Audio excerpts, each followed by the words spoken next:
ఈ వీడియో చూసే ముందు జై శ్రీరామ్ అని ఒక కామెంట్ చేయండి.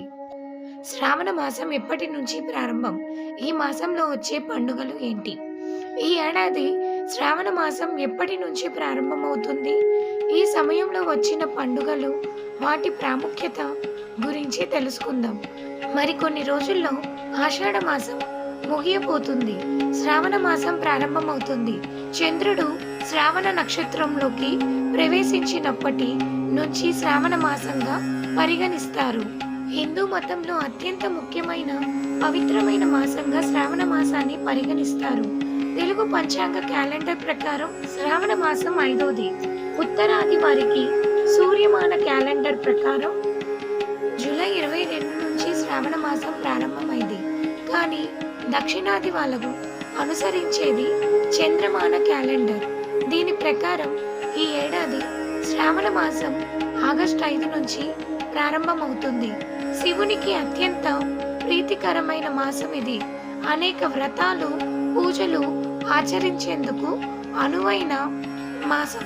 శ్రీ మహావిష్ణువు జన్మ నక్షత్రం కూడా శ్రావణ నక్షత్రం వల్ల ఈ మాసానికి శ్రావణ మాసం అనే పేరు వచ్చిందని చెబుతారు. శ్రావణ మాసం పండుగలు. ఈ మాసంలో మహిళలు అనేక వ్రతాలను ఆచరిస్తారు. భర్తకు దీర్ఘాయువు ఇవ్వమని, సౌభాగ్యాన్ని ప్రసాదించమని కోరుకుంటూ వ్రతాలు చేపడతారు. మంగళగౌరి వ్రతం, వరలక్ష్మి వ్రతం ఈ మాసంలోనే జరుపుకుంటారు. శ్రావణ మాసంలో వచ్చే 4 మంగళవారాలు మంగళగౌరిని పూజిస్తారు. పార్వతీదేవికి ఉన్న మరొక పేరే మంగళగౌరి. కొత్తగా పెళ్ళైన దంపతులు ఈ వ్రతాన్ని తప్పనిసరిగా ఆచరిస్తారు.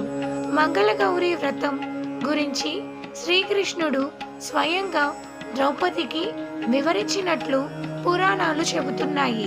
శ్రావణ మాసంలో వచ్చే అతి ముఖ్యమైన మరొక వ్రతం వరలక్ష్మి వ్రతం. పౌర్ణమి ముందు రోజు వచ్చే శుక్రవారం ఈ వ్రతాన్ని ఆచరిస్తారు. అష్టలక్ష్ముల్లో ఒకరైన వరలక్ష్మీదేవిని ఈ రోజు పూజిస్తారు. ఈ అమ్మవారిని పూజించడం వల్ల అష్టైశ్వర్యాలు లభిస్తాయని భక్తుల ప్రగాఢ విశ్వాసం. శివ ఆరాధన ముఖ్యం. శ్రావణ మాసంలో శివుడికి అత్యంత భక్తి శ్రద్ధలతో పూజలు చేస్తారు.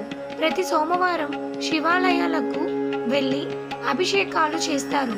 శివుడికి ఇష్టమైన బిల్వ పత్రాలు, శమి ఆకులు సమర్పించి పూజ చేయడం వల్ల పరమేశ్వరుడి ఆశీస్సులు లభిస్తాయి. క్షీరసాగర మదనం జరిగిన సమయంలో వచ్చిన విషాన్ని శివుడు స్వీకరించాడు. దాని ప్రభావం వల్ల మండిపోతున్న శివుడిని శాంతింపచేసేందుకు అభిషేకం నిర్వహిస్తారని చెబుతారు. అందుకే శ్రావణ సోమవారాలు క్రమం తప్పకుండా శివాభిషేకం నిర్వహిస్తారు. శ్రావణ మాసంలో పండుగలు.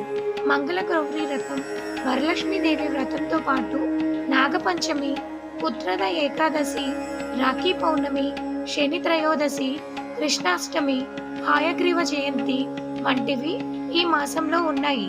ఈ ఏడాది శ్రావణ మాసంలో 5 శ్రావణ సోమవారాలు వచ్చాయి. సెప్టెంబర్ 3వ తేదీ శ్రావణ అమావాస్యతో ఈ మాసం ముగుస్తుంది. మీకు ఈ వీడియో నచ్చినట్లయితే ప్లీజ్ ఒక లైక్ చేయండి. మీ లైక్ మాకు ఎంతో సపోర్టివ్ని, ఇటువంటి మరిన్ని వీడియోస్ చేసేందుకు ఎంకరేజ్మెంట్గా ఉంటుంది.